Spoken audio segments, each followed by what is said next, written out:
Bonjour, aujourd'hui je vais vous parler de Giannozzo Manetti, qui est ici.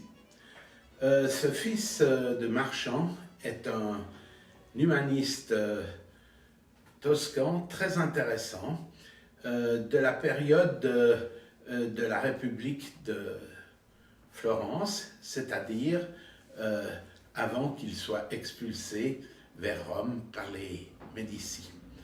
Ce garçon très intelligent, qui avait étudié le latin et le grec, s'est également intéressé à l'hébreu.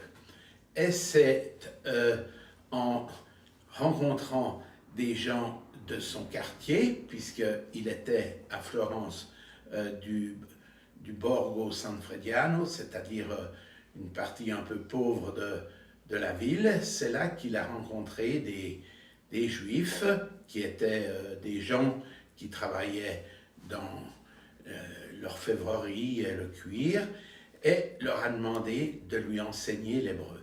Il a appris l'hébreu, ensuite il a eu un maître un peu plus important qui lui a appris aussi certaines distinctions dans l'hébreu afin de bien connaître tout.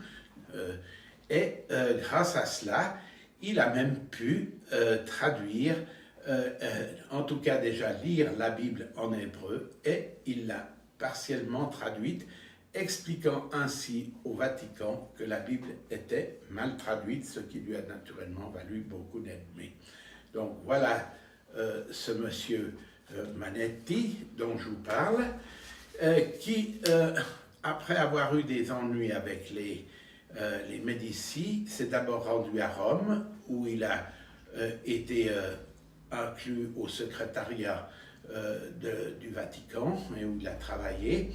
Et comme il avait quelques ennemis là-bas, il est parti ensuite pour Naples, où il a été le protégé d'Alphonse V, roi de Naples, et où, à cet endroit même, il a écrit ce magnifique livre qui s'appelle le Terremotu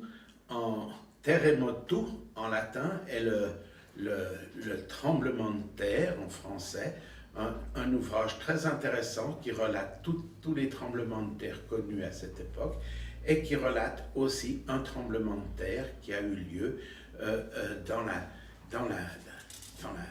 partie de Naples, qui était le royaume des deux Siciles. Donc il y avait la Sicile napolitaine et la Sicile sicilienne ou messinoise, ou comme vous voudrez, palermitaine, comme vous voudrez, mais ici on peut voir qu'il avait écrit ce livre en tenant compte de toutes ces connaissances très intéressantes de ces questions de tremblement de terre. Ces choses sont encore lues aujourd'hui, notamment en Amérique, où on s'intéresse beaucoup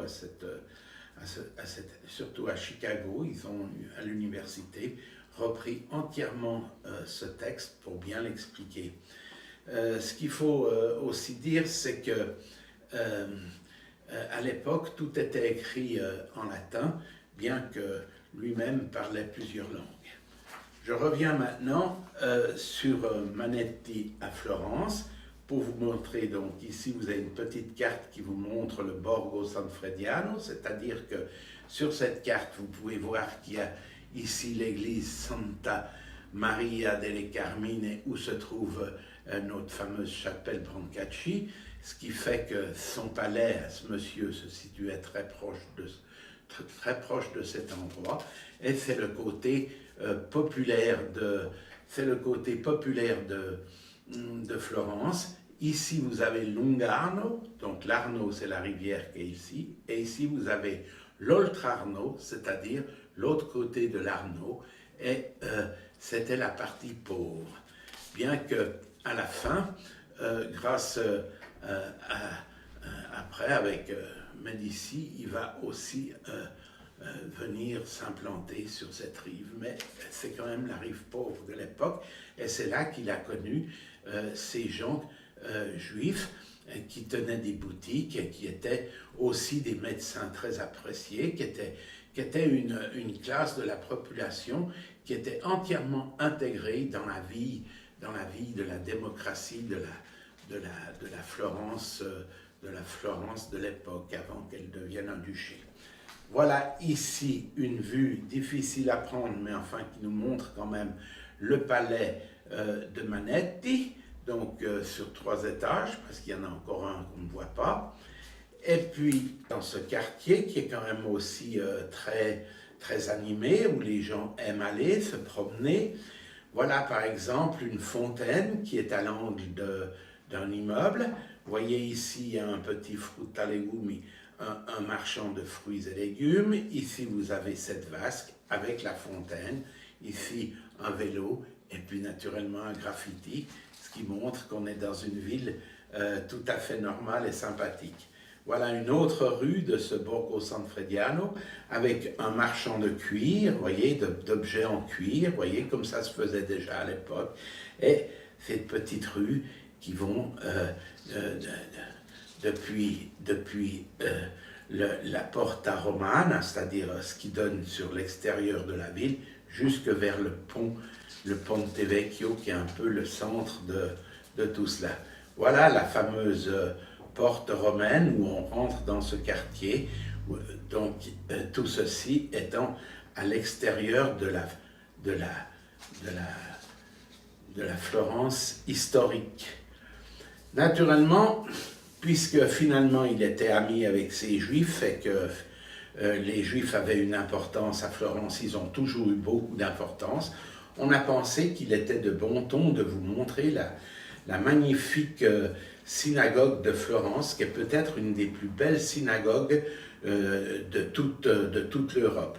Vous voyez qu'elle est entièrement intégrée à l'intérieur de la cité historique. Vous voyez, elle est là au milieu, avec sa coupole en cuivre, elle est magnifique, vous voyez, et en voici le détail. C'est très beau, planté avec ici un magnifique palmier qui rappelle Jérusalem. Vous voyez, ici, c'est très beau, très belle. Celle-ci, elle est totalement moderne, elle date de 1818, mais pour dire, c'est quand même une des plus belles synagogues d'Europe. Faut dire qu'à certains endroits, il y a eu des destructions énormes, ce qui n'était pas le cas en Italie, ni à Florence, où les Juifs ont toujours été bien intégrés. Cette synagogue est pourvue du musée juif de Florence, qu'il ne faut pas manquer si vous allez à Florence, parce que ça vaut la peine de regarder ce musée. Il est très intéressant. C'est un musée qui comprend beaucoup de choses et qui vous feront comprendre beaucoup de choses sur l'artisanat juif de cette époque, c'est-à-dire 13e, 14e siècle, au tout début de la Renaissance. Voilà certaines des choses qui sont montrées, des tissus extraordinaires qui étaient faits par l'artisanat, de la magnifique orfèvrerie, comme vous pouvez le voir aussi ici, une pièce qui est au musée, qui montre les capacités des orfèvres juifs, travaillent d'une part du cuir, du verre, de l'implantation des pierres précieuses. C'est un très très beau travail. On ne pourrait pas quitter Florence sans parler de David. Ici, c'est une représentation de ce David de Michel-Ange en bronze, qui se trouve sur la Piazza Michelangelo qui domine la ville de Florence. Ce David, pas oublier quand même que dans la Bible, c'est quand même celui qui a écrit les psaumes que Manetti a pu lire en hébreu, et c'est aussi celui qui a vaincu Goliath. Donc vous voyez qu'une petite ville comme Florence, c'est non seulement important par rapport à ce que les 16 millions de touristes peuvent aller voir dans les musées ou les églises, regarder des peintures ou toute la richesse des Médicis, mais c'est aussi quelque chose qui est montré, qui montre que le petit David, eh bien, même dans le quartier du Borgo Sanfrediano, il avait son importance, il avait sa place, et c'est grâce à Manetti qui lui-même aimait entonner des chants juifs pour étonner ses amis. Je voudrais vous dire aussi, avant de terminer, que Manetti était un ami de Palastrozzi. Ils échangeaient énormément d'informations. Tous les deux étaient de grands humanistes. Ils pouvaient lire dans différentes langues. Et c'est à se féliciter qu'ils aient constitué des bibliothèques, même si maintenant elles sont prises dans la bibliothèque du Vatican ou pour Palastrozzi à Padoue, à l'église Sainte-Justine. Voilà, j'espère que ça vous aura intéressé de voir toutes ces choses-là et d'avoir fait connaissance avec le Giannozzo Manetti. À plus tard.